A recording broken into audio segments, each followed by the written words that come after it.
I'm about to tell y'all a story. So this story is about why I left New York. Why I need to put my seatbelt on. So I left New York because I had a request from my mom to finish college. Now, my mom passed away from heart surgery complications in 1991 that is. And it was a long time ago, right, y'all? So, my mom, before she passed away, she was always just on me about finishing college. And what y'all probably don't know, you don't know, is that my mom had sent me off to Central State University. So I had previously attended college. But, my family, my brothers went to the Ivy League schools, and my mother was just really big on education. So she wanted me to finish college. So when she passed in October of 91, my mission was to make sure I fulfill that request. So she passed in 91, in October of 91. I enrolled at Norfolk State in November. I think it was like a month later I went and I was like, I'm going to enroll in school. Now the reason that I picked Norfolk State University is because my dad's side of the family is from Virginia. So I had been to Virginia before and was interested in Norfolk State University. So I came down and I got myself enrolled for the winter classes. Came back to New York and I had to start in December or January. But the crazy thing about this whole thing is I don't really know Virginia. I don't know my family too well because I didn't really, come visit them every summer like my brothers did now. Well, Edmund really did. Edmund would always come with my dad to visit his family, and so that would be like the summer vacation that he would go on. But I wasn't privy to that. So I had to come down here and relearn all of that. So my aunt, my brothers, my dad's sister said, come stay with us.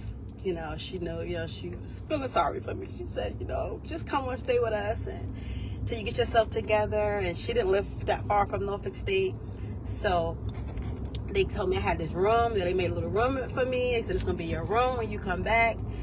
So 2 weeks had went by. And I said, okay, I'll go back to New York, get my stuff. And I'm moving to Virginia. I'm going to start school. And I'm going to finish school because that's what my mother wanted, right?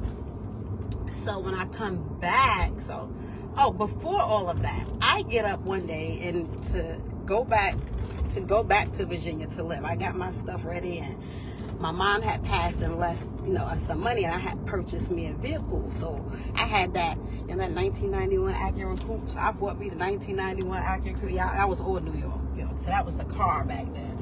So, but I didn't really know how to drive too well. I'm just learning how to drive. Just got my first car. Because in New York, you have mass transit. You don't really care about vehicles. I mean, we cared about vehicles, but when you couldn't afford one, mass transit got you where you needed to go. So I drove my car around New York, for a few before I moved to Virginia. So I knew how to drive, but I didn't really know too much about traveling far. My first trip traveling was me actually going down there to figure out, my school situation and my living situation. So here we go. It's time for me to get up and I'm like, I'm out of here. So my dad was like, where are you going? I said, I'm going to move to Virginia. I'm starting school. He was like, but it's a snowstorm. I said, well, I'm gonna, dig my car. He said, look, wait. And me with just how I am, my dad knew there was no stopping her. He said, wait, let me come at least dig the snow out. And he had his car. He said, I will lead you to the Lincoln Tunnel, and I'm going to give you directions on how to get there. So I'm like, okay. So he comes out, he digs my car out the snow, and if y'all know anything about New York snow, that wasn't an easy task. So he get me straight, and this is before MapQuest, y'all. So my dad write out these turn by turn. He's like, go here, you get on the Jersey Turnpike, and he's writing this stuff out on paper. You stop here, you get gas here. That gas is gonna take you all the way to here. You might have to gas up again.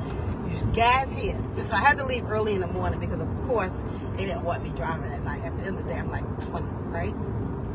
So I go and I follow these turn-by-turn instructions, and I go into my aunt's house, and I pull up, and the house is not there. The house is gone. I'm like, okay, maybe I made a wrong turn, because you know, like in New York, you got 7th Avenue, 8th Avenue, on the side, Park, Broadway. You know, this is how the streets go. It's kind of easy. Left turn, right turn. But when you get to Virginia, you know, you're in this country area, things are different. So I knew to get to my aunt's house, when you get in her neighborhood, you got to do like left, right. It was some turns. So I'm doing it by memory. So let me take out my dad's notes. So I look at the notes, and I'll go back out the neighborhood, and I come back, I drive back in, and I'm like, okay, he's not gonna give me the wrong address, but here's the house. So I pull up, and it's dark at this point, and I'm looking. The house is literally gone, burnt down, crisp to the ground. I'm like, where's my family? So, I don't even know what to do at this point. I'm not from here. I don't really know my other family members. So I go to the dorm. And I go to Norfolk State, and I tell a lady what happened. And I'm like, my family is gone. Like, I'm just distraught. I don't have nowhere to go. I'm supposed to move in with my aunt, and the house is gone. She's like, calm down, baby, calm down. And she calls around, and she finds out that the house had just burnt down like 2 days ago. But everybody's living. She said, the family is fine. They're displaced. And she found like some hotels and stuff where they were. She said, well, this is what I'm going to do. I'm going to allow you to stay. Good morning, Bunny. She said, I'm going to allow you to stay on the dorm until we can figure out like your family situation, so we can situate you. All right, so this is a beautiful thing, right? So next day I find my family, and everybody's okay, and life is good, and okay, I'm straight. But of course now I don't have a place to stay. So the lady says to me, so when I go back, she said, oh, I got some good information for you. She said, there was a room that's available, space that's available in the room, because there was a girl who enrolled, but she decided not to come. So we're going to allow you to stay there. Like, I didn't even have to pay a dorm fee. They allowed me to stay in the dorm. And that's how I did, like, my first year. Well, kind of, sort of. So I stayed there for a while. This story gets real deep. And I lived on the dorms for a minute. And then I come out my dorm one day, and I see this car. And the car looks very familiar, right? I'm like, car is packed with stuff. I keep looking at this car like, this is a car that's familiar from New York. And so I kept walking, and no way. This car is packed with stuff, and I'm just like, there's no way this person has come and found me in New York. But I believe it right there, because I'm driving and I'm almost to my destination. But wait till y'all get to part 2. And I really just want to tell these stories like post 91, 92, but we're going to get into pre 91. That's a little crazy for Facebook, my life back then, but I'm going to share it with y'all. But y'all stay tuned. Thanks for joining me, Bunny. You're the only one up there. Hey, Bunny. And, yeah, because my life stories, I have some life-changing events that happened in my life that I think can help y'all. That's the reason for me sharing. And the moral of this story is that sometimes you have to make that move, abruptly, just to change your situation.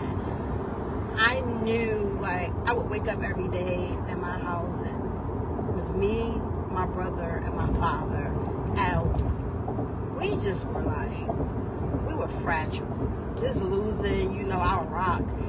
And I couldn't, like, wake up to that anymore. And I kept, kept ringing in my head what my mom wanted me to do. And it's kind of hard just to leave what you know, but it worked out for me. And it wasn't easy. It wasn't an easy task, but people know me. They know I move. If I'm put my mind to it and I say I'm going to do it, I will abruptly move. And it seems like I just did it to the outsiders, but actually I've thought it through. I knew that, okay, this is something I'm going to do, and I'm going to make the move, and that's it. But yeah, that's the moral of the story. If you think it's some change that you need to make to better your life, or something that you want to do, go ahead, do it. Try it. Because you might never get a chance to do it again. Alright? Y'all have a good day. I hope y'all enjoy my story, and wait till the next part. It gets a little. Y'all have a great day, and smile at somebody and make them smile.